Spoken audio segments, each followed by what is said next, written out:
Voilà, et maintenant pour terminer la dégustation, un produit, je dirais très original, puisqu'il s'agit d'un tanat muté, dont nous avons simplement pris les mêmes raisins qui vont faire le Château d'Haïdy, c'est-à-dire des raisins d'excellente qualité que nous avons vinifiés comme un vin doux naturel, c'est-à-dire comme un Porto, un Mori, un Banyuls ou un Resto.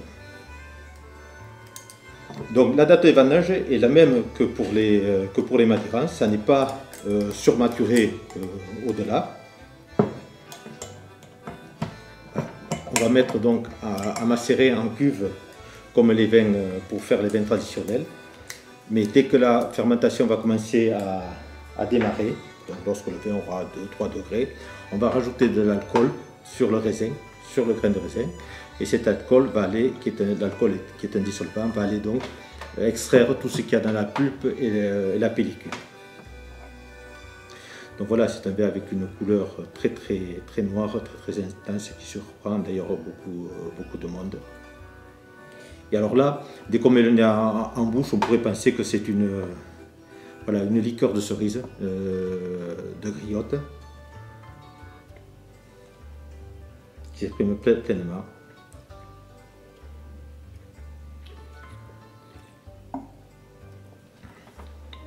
Et ensuite en bouche, ce qu'il y a d'impressionnant, c'est l'équilibre du vin. Sachant que c'est quand même un vin qui a énormément de sucre, puisqu'il a plus de 100 grammes de sucre par litre.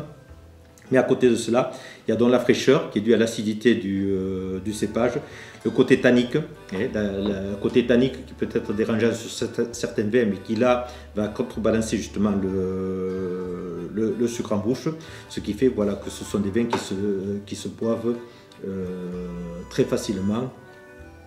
Voilà. Et donc moi je conseille ce vin.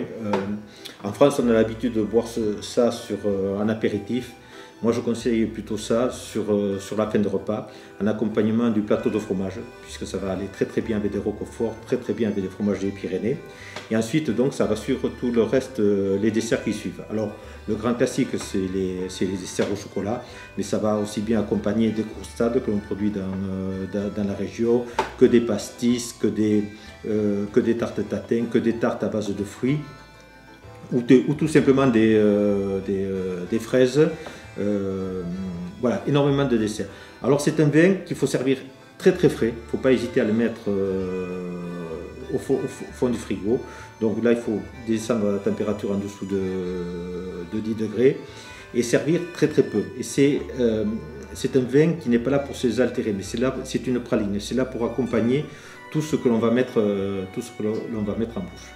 Voilà, et je pense que jusqu'à présent, toutes les personnes à qui j'ai conseillé de faire comme ça transforme totalement la fin du repas et très peu de gens restent indifférents à ce vin.